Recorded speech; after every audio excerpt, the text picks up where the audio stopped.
And that, Julian, is not the way he wanted to start the day. That's a bizarre incident. That's it, and he comes to a sudden halt against the electric pole, which is fall down. Oh, my word.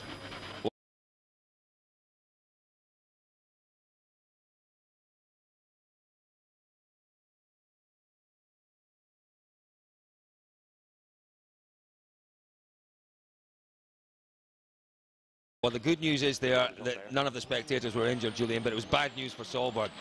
That's it. He just seemed to run wide, didn't he? Here it is from the in-car. That's that corner Jari went wide on, down into the ditch, through. He's now powering through it to try and not lose momentum, and he's just gone straight across the stage without realising it and straight into the pole.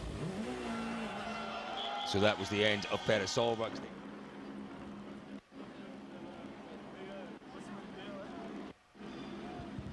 Unfortunately, we were pushing quite hard, and we have just slid a tiny bit too wide on this corner here, and we've went into the vineyard. We tried to find our way out, and with the vines all over the front of the windscreen, we just did not see the road, and we've come a wee bit too far across the road and hit the telegraph wire, so our rally is over for today. Well, after that dramatic start, then Loeb's lead has been stretched to more than 15 seconds further back. But Julian, perhaps giving a glimmer of hope for Jari-Mati? Well, that's it. If he's prepared to take a risk, he hasn't really got anything to lose. The championships have gone. Is he going to have a real good go? Look at the weather there. It is just scarily fast and scarily tricky anyway. I mean, we've seen Loeb already running wide.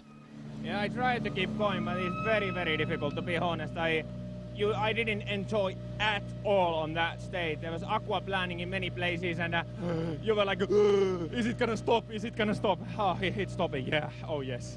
So this situation I don't like them, but it seems that it's just suiting our car. Yeah, some big moments quite clearly for Jari-Mati, Josie, but Mikko Hirvonen in a solid third place overnight. Really, all of the drivers having to be ultra cautious through these testing conditions this morning. Yeah, but we have a problem with the handbrake. Now the handbrake, he locked the wheels in the front.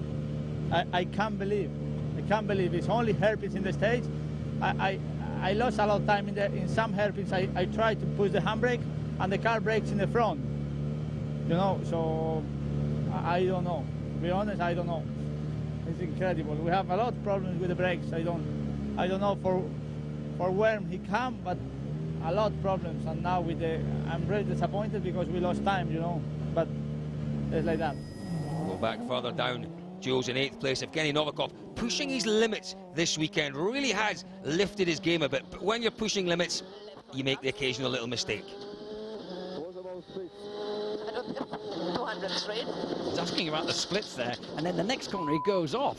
Is that where Loeb went wide earlier on? I think it is. It is, yeah. Distracted, I think, by asking about the splits. That'll be to Tanak, remember. He's in the battle with Tanak. Look at the front of that after going through the field. He's lucky to get away with that. This morning, now this man hunting him down. Glimmer of hope, Julian, in the first stage of the morning for Jari-Mati. That's it. There's long right-hander into a left here. Oh. And he's back on again. Now, this man we said was trying to find the limits.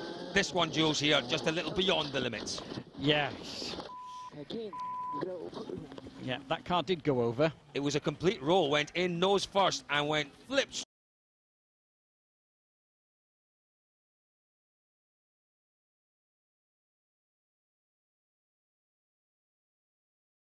Straight over the car. That Marshall was okay, by the way. Well, he just slipped over. I mean, now we've got Evgeny trying to get out this field on racing tyres on soggy, wet grass. And as you can see, it's just spinning and spinning and spinning. There's a ditch as well. He's trying to find a way out without going through the ditch, which is quite sensible, because the car looks like that.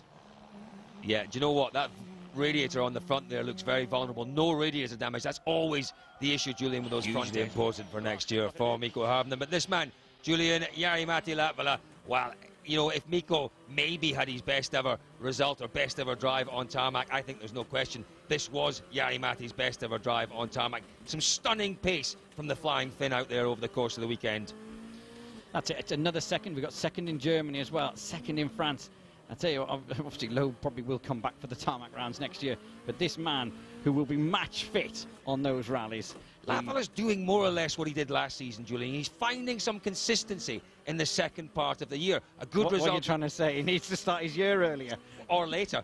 I don't know. It's a strange thing, isn't it? Jari-Mati Latvala, great result in Germany. Fabulous result in GB. Great result here.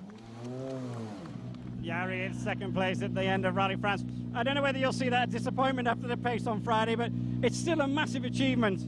It is a good result. I wasn't ready to beat Loeb on this rally, but once again, maybe we are taking a step forward and closer to him. So actually, I'm really looking forward to next to even Sardinia, which is a really great gravel event, and then also Catalonia, because the tarmac is getting more and more familiar for me. Phenomenal that you can recall that, but here we go. Sébastien Loeb heading towards the flying finish. There it is. Loeb takes the win, takes title number 9.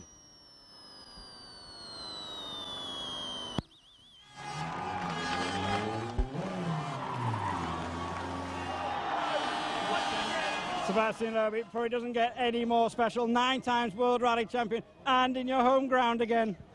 Yes, it's incredible. We were dreaming about this moment again at the start of the rally, because we lived this 2 years ago, and now we are here again with a victory, a rally victory, championship again. So it's really incredible. All these people is wonderful. So Sébastien Loeb takes the win here in Alsace, with Jari-Mati in a very strong second place. Mikko Hirvonen finishes third, and Thierry Neuville wins the battle of the young guns, taking 4th place, just 9.1 seconds ahead of Mads Østberg in 5th. Tanak is 6th, Novikov 7th, and Atkinson 8th. And this is where the celebrations start. Don't forget, Citroën have won the manufacturer's title here as well.